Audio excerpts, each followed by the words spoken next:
नमस्कार। बौद्धिक टेक्निकल में आपका स्वागत है। आज हम लोग जो चैप्टर शुरू करने वाले हैं वो है इलेक्ट्रिक पावर जनरेशन, ट्रांसमिशन एवं डिस्ट्रीब्यूशन। इसका प्रैक्टिस टेस्ट सॉल्यूशन नंबर हम लोग 4 करने वाले हैं। ऑलरेडी 1, 2, 3 जो प्रैक्टिस टेस्ट सॉल्यूशन नंबर है वो कंप्लीट हो चुका है। आज हम चौथा नंबर करने वाले हैं। चलिए, अगर आप पिछला वीडियो नहीं देखे हैं तो आप कृपया कर देख सकते हैं। तो चलिए आज हम शुरू करते हैं। अगला है, निम्नलिखित में कौन सा मान विद्युत धारा का अधिकतम मान है जो मनुष्य शरीर का हानि नहीं पहुंचाता है। देखिए, इसी प्रकार का एक और था, आप देख सकते हैं इसको। चलिए थोड़ा सा कंपैरिजन कर देंगे ना तो आपको कंफ्यूजन नहीं रहेगा ना, तो कहेंगे कि सर जो है सेम ही प्रश्नों को अलग अलग आंसर बता रहे हैं। हाँ, इसी में था ना, नहीं तो अभी वाला है।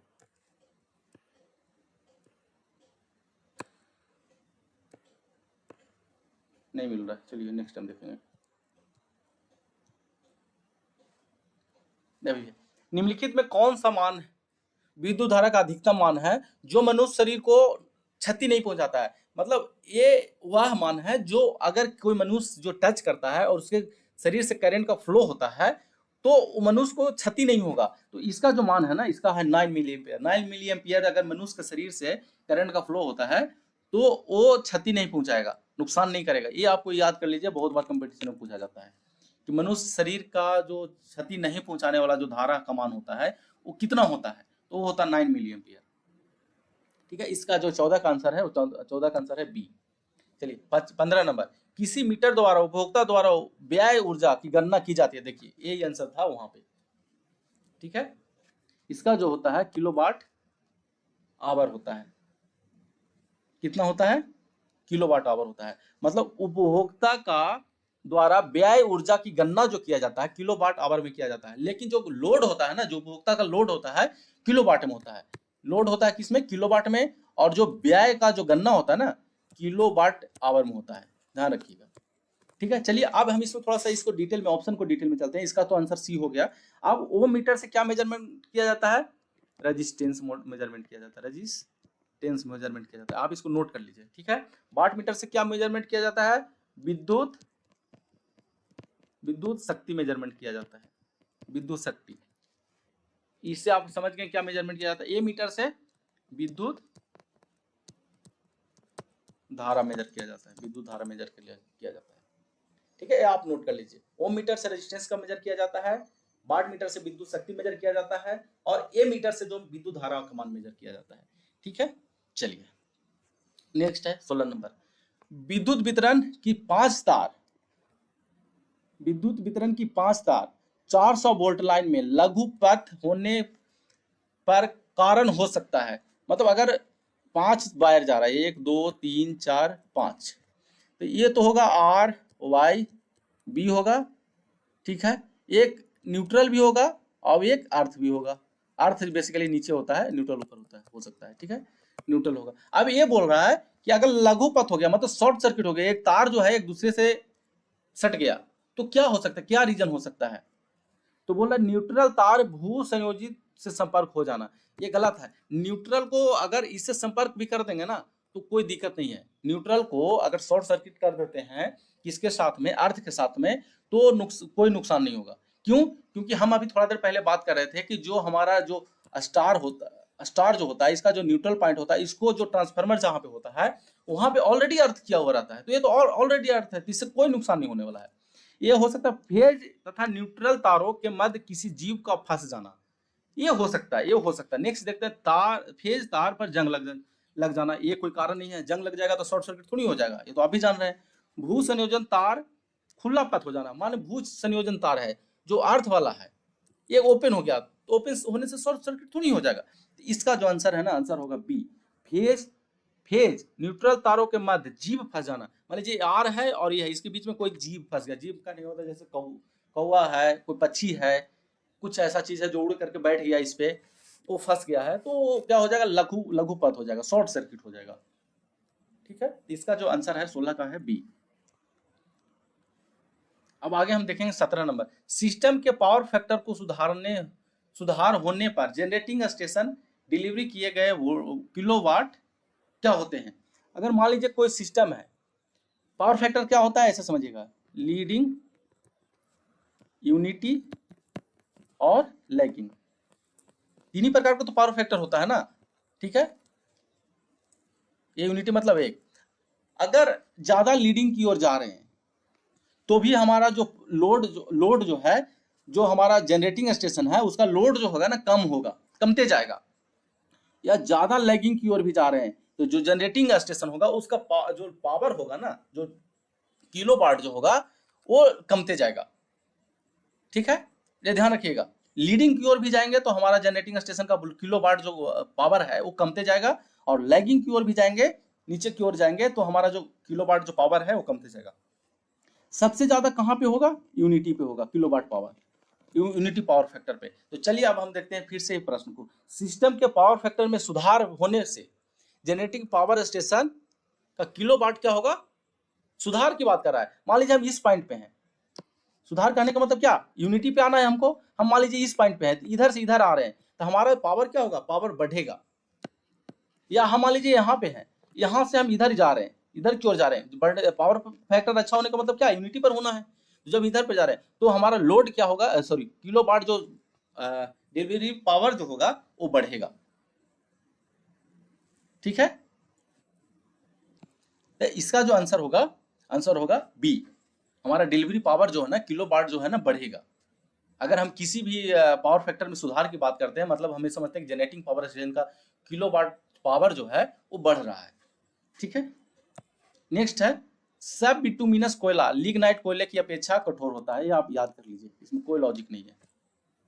सब बिटुमिनस कोयला लिग्नाइट कोयले, ये कोयला का प्रकार है सब बिटुमिनस कोयला जो होता है। और लिग्नाइट भी क्या है? कोयला का प्रकार है। एक पीट कोयला होता है, सॉरी पीट कोयला होता है, फीट लिख रहा हूँ यार, पहले पीट लिखना है तो पीट कोयला होता है, बिटुमिनस कोयला होता है, सब बिटुमिनस कोयला होता है। और एक होता है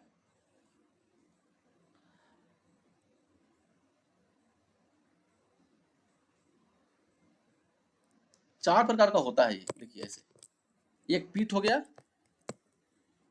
दूसरा हो गया लिग्नाइट हो गया, लिग्नाइट हो गया, तीसरा हो गया बिटुमिनस, तीसरा हो गया बिटुमिनस, और चौथा जो हो गया ना इंथ्रासाइट होता है। इंथ्रासाइट आप लिख लीजिए, ठीक है, मैं बोल रहा हूँ, उच्चारण कर रहा हूँ, इंथ्रासाइट होता है, इंथ्रासाइट होता है। ये चार प्रकार का कोयला होता है। सबसे खराब कोयला जो है, सबसे खराब कोयला ये है, सबसे अच्छा कोयला ये है, मतलब सबसे खराब कोयला पीट कोयला होता है, सबसे अच्छा कोयला इंथ्रासाइट होता है, और सबसे ज्यादा जो यूज होता है ना, सबसे ज्यादा जो अवेलेबल है इंडिया में, वो है हमारा बिटुमिनस। ये आम प्रकार का कोयला इसको बोला जाता है, बिटुमिनस जो है हमारा आम प्रकार का कोयला है। तो ये हो गया क्वेश्चन से थोड़ा सा अलग हट करके। ऐसे यहाँ पे आंसर होता है सब बिटुमिनस लिग्नाइट कोयले से क्या होता है? कठोर होता है। नेक्स्ट है 18 का आंसर है ये, ठीक है, कठोर होता है।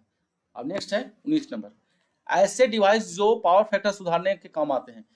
दो ही डिवाइस जो है आज तक है वो पावर फैक्टर सुधारता है। एक सुधारता है कैपेसिटर, कैपेसिटर, और दूसरा सुधारता है सिंक्रोनस। आप नोट कर लीजिए इसको, बहुत इंपॉर्टेंट क्वेश्चन है, ठीक है। सिंक्रोनस मोटर, लेकिन उसका ऑपरेशन होना चाहिए लीडिंग पावर फैक्टर पे और जीरो लोड पे, जीरो लोड पे। उसका ऑपरेशन कैसे होना चाहिए? सिंक्रोनस मोटर होना चाहिए, उसका ऑपरेशन लीडिंग पावर फैक्टर पर होगा और जीरो लोड पे होगा, नो लोड पे होगा, मतलब ठीक है। तो ये क्या करेगा? पावर फैक्टर में सुधार करेगा। कौन सा? कैपेसिटर, जिसको क्या बोला जाता है? कंडेंसर भी बोला जाता है, जिसको क्या बोला जाता है? कंडेंसर बोला जाता है। दूसरा है सिंक्रोनस मोटर, लेकिन इसमें कंडीशन है कि इसका सिंक्रोनस मोटर का ऑपरेशन होगा लीडिंग पावर फैक्टर पे और जीरो लोड पे, मतलब उस पर कोई लोड नहीं होगा, नो लोड पे होगा, ठीक है। अब हम यहाँ पे बात करते हैं, दोनों डिवाइस जो है ना लीडिंग पावर फैक्टर पे काम करता है, ये दोनों, ठीक है, लीडिंग पावर फैक्टर पे। अब हम ऑप्शन पे देखते हैं, अग्रगामी रिएक्टिव पावर, ठीक है, आभासी पावर, पश्चगामी ये गलत है, एक्टिव पावर भी गलत है, आभासी पावर भी गलत है। हमारा आंसर है ये अग्रगामी, माने लीडिंग रिएक्टिव पावर की बात कर रहा है। लीडिंग रिएक्टिव पावर कौन देता है? कैपेसिटर या कंडेंसर देता है, या synchronous motor on leading power factor on zero load, ठीक है। इसका जो आंसर होगा ए। पावर फैक्टर सुधारने में जो काम आता है वो होता है अग्रगामी रिएक्टिव पावर लेती है, जो अग्रगामी रिएक्टिव पावर कैपेसिटर और सिंक्रोनस मोटर लेती है। चलिए आगे है 20 नंबर, एक अति उत्तेजित सिंक्रोनस मोटर को शून्य भार पे कहते हैं। अभी हम लोग यहाँ पे बात कर रहे थे, ये जो बात कर रहे थे ना अभी हम लोग यहाँ पे, ये जो बात कर रहे थे एकदम सेम है ये, ठीक है। एक अति उत्तेजित सिंक्रोनस मोटर को शून्य भार पे कहते हैं, क्या कहता है, सिंक्रोनस कंडेंसर कहा जाता है, ठीक है। इसको एज ए क्या इस्तेमाल किया जाता है, पावर फैक्टर सुधारक, पीएफ सुधारक के रूप में, सुधारक के रूप में, पावर फैक्टर सुधारक के में, पावर फैक्टर करेक्शन के लिए इस्तेमाल किया जाता है, ठीक है। एक अति उत्तेजित सिंक्रोनस मोटर शून्य भार पे सिंक्रोनस कंडेंसर कहलाता है। आगे है 21 नंबर, किस पावर प्लांट द्वारा भारत में विद्युत ऊर्जा का अधिकतम मान जनरेट किया जाता है। ये इसका आंसर आप जानते होंगे, थर्मल पावर प्लांट। अब देखिए सभी जगह जितना भी आपका ज्यादा मैक्सिमम जो मिलेगा थर्मल पावर प्लांट मिलेगा, ठीक है। तो ये जो भारत में सबसे ज्यादा जो अधिकतम भाग जो जनरेट किया जाता है विद्युत ऊर्जा का, वो थर्मल पावर प्लांट से किया जाता है। 21 का आंसर है ये। 22 का आंसर है, 22 की बात करते हैं, उच्चतम मांग को मापा जाता है। उच्चतम मांग, जो मैक्सिमम डिमांड है ना, जो हम लोग घर में जब इस्तेमाल करते हैं, मैक्सिमम डिमांड, जब हम लोग घर में जब बिजली लेंगे ना, तो जेई है, इंजीनियर है, वो पूछेगा कि आपका घर का मैक्सिमम डिमांड कितना है, मैक्सिमम लोड कितना है। तो मैक्सिमम लोड जो होता है ना किलो वाट में होता है, वो बताना पड़ता है किलो वाट में। या आप देखिएगा बिजली बिल जब आपका आता है तो उसमें भी मैक्सिमम लोड आपका लिखा रहता है घर का। और जैसे ही आप अपना घर का जो मैक्सिमम डिमांड से जैसी लोड ज़्यादा बढ़ाएंगे ना, तो उसमें पेनाल्टी चार्ज होने लगता है, उससे आप ज़्यादा लोड नहीं ले सकते हैं मैक्सिमम डिमांड से, ठीक है, ठीक है। तो इसका जो आंसर है, उच्चतम मांग को मापा जाता है किलो, किसमें, किलो वाट में। नेक्स्ट है, चारकोल का निर्माण प्रक्रिया द्वारा किया जाता है। चारकोल कैसे बनाया जाता है, तो आप जानते होंगे कि जो कच्चा कोयला होता है ना, कच्चा कोयला को क्या करते हैं, आधा जला दिया जाता है, तो वो भी चारकोल बनता है। और या लकड़ी जो होता है, लकड़ी को जब आप जला देंगे, आधा जलाएंगे, पूरी तरह से नहीं जलाना, पूरी तरह से जलाएंगे तो राख बन जाएगा, आधा जलाएंगे, आंशिक रूप से दहन करेंगे तो क्या बनेगा, चारकोल बनेगा। लकड़ी को जब आप आंशिक रूप से दहन करेंगे तो चारकोल बन जाएगा, ठीक है। चलिए आगे है 24 नंबर, निम्न में से किस प्रकार का शक्ति संयंत्र का प्रयोग सर्वाधिक होता है। तो ये होता है कोयला आधारित। अभी हम लोग बात कर रहे थे थर्मल पावर प्लांट, तो थर्मल पावर प्लांट किससे चलता है, कोयला से तो चलता है। वो थर्मल पावर प्लांट किससे चलता है, कोयला से चलता है। तो इसका जो होगा कोयला आधारित जो होता है, सबसे ज्यादा जो होता है, सर्वाधिक जो होता है इस्तेमाल प्रयोग में लाया जाता है कोयला आधारित थर्मल पावर प्लांट को। आगे है 25 नंबर, जल संयंत्रों का निम्नलिखित में से क्या लाभ है। जल संयंत्र है जो हाइडल पावर प्लांट है, जो पानी से जिसका बिजली बनता है, उसका क्या लाभ है, तो कम प्रचालन लागत। जैसे पावर पानी से जो चल रहा है उसमें क्या लागत लगेगा, एकदम कम लगेगा। इन्हें अति शीघ्र शुरू या लोड पे किया जा सकता है, मतलब इसको बहुत जल्दी शुरू किया जा सकता है। जैसे उसका क्या है, नोब जैसी खोलेंगे पानी निकलने लगेगा, टरबाइन चलने लगेगा, या लोड पे आ जाएगा, मतलब शुरू हो जाएगा और इसको लोड पे आ जाएगा। लेकिन कोयला वाला क्या है, कोयला जलाना पड़ेगा, जलाने से फिर पानी गर्म होगा, पानी वाष्प बनेगा, स्टीम बनेगा, फिर उसके बाद अल्टरनेटर चलेगा, टरबाइन चलेगा। तो ठीक है, इसका दोनों ये भी गुण है, ये भी गुण है। और नेक्स्ट देखते हैं, इन्हें मूल लोड, पीक लोड संयंत्र के रूप में प्रयोग किया जाता है, ये भी है इसका इसलिए इसका आंसर होगा डी। 25 का आंसर क्या होगा, डी, उपरोक्त में सभी, ठीक है। तो आज का जो हमारा लेक्चर है 25 प्रश्न का सोल्यूशन है वो हो गया खत्म। अब हम बात करेंगे नेक्स्ट वीडियो में मिलेंगे। तो चलिए, आज हम एक टॉपिक पे बात करने वाले थे कि आपको यूट्यूब से बोधिक टेक्निकल ऐप का पे जो है टाइम का बचत कैसे होगा। तो थोड़ा सा अगर इतना देर टाइम दिए तो 2 मिनट और दीजिए, मैं बता देता हूँ। जैसे आप यूट्यूब पे वीडियो देखेंगे, मान लीजिए कोई भी MCQ चाहिए, MCQ जैसे आप सर्च करेंगे तो आपका जो हो सकता है मेरे वीडियो या मैं जो पढ़ा रहा हूँ, हो सकता है उस लेवल का वीडियो आपको मिल जाए, लेकिन वो सर्च करने में कम से कम आधा घंटा आपको टाइम चला जाएगा, ठीक है। जब आधा घंटा टाइम चला जाएगा, उसमें भी आपको 10 वीडियो देखना पड़ेगा, 5 वीडियो देखने पड़ेगा कि जो आप चाहते हैं उस लेवल का वो वीडियो है या नहीं है, ठीक है। उस लेवल का मिल भी गया तो सर्च करने में आपको आधा घंटा से 1 घंटा लग जाएगा खोजने में, ठीक है। ये आपके लेवल का है, अगर है तो ठीक है। जब आप वीडियो देखेंगे तो देखिएगा कि बार बार ऐड आता है, जो कोई होता है जो 30 सेकंड चलता है, कोई 5 सेकंड में स्किप करना होता है, तो ये भी आपका टाइम का बर्बादी है। तीसरा पॉइंट, ठीक है, तीसरा पॉइंट ये है कि देखिएगा जब आप वीडियो देख रहे हैं ना, तो नीचे रिकमेंडेशन में बहुत सारा वीडियो रहता है, ठीक है, रील रहेगा, ये रहेगा, तो पता चलता है कि हम देख रहे हैं कुछ और, पढ़ने चले थे MCQ जनरेटर, तो देखने लगे हम कहाँ का रील, पाकिस्तान का रील, तो यहाँ का वार, यहाँ का युद्ध, तो कोई घोड़ा पे दौड़ रहा है तो कोई हाथी पे दौड़ रहा है, ऐसा वीडियो देखने लगे। तो क्या होता है ना, आप जब बोधिक टेक्निकल ऐप डाउनलोड करेंगे तो इस पे जो वीडियो अवेलेबल है वो हम उम्मीद है कि आपके लेवल का है। अगर कुछ कमी भी होगा तो आप जब फीडबैक देंगे तो उसके आधार पे हम इस पे काम भी करेंगे और आगे सुधार भी कर रहे हैं, बहुत सुधार कर रहे हैं। आप मान के चलिए कि ये जो काम कर रहे हैं आपके लेवल का वीडियो मिलना है, जो आपको जरूरत है वो वीडियो मिलेगा, ठीक है, तो टाइम का बचत है। तीन, टाइम का बर्बादी कहाँ हुआ? जो एक सबसे पहला पॉइंट था, जो आप खोजेंगे, खोजने में कम से कम आधा घंटा से 1 घंटा लगेगा। दूसरा कि जब आप देखेंगे तो उसमें भी ऐड चलेगा।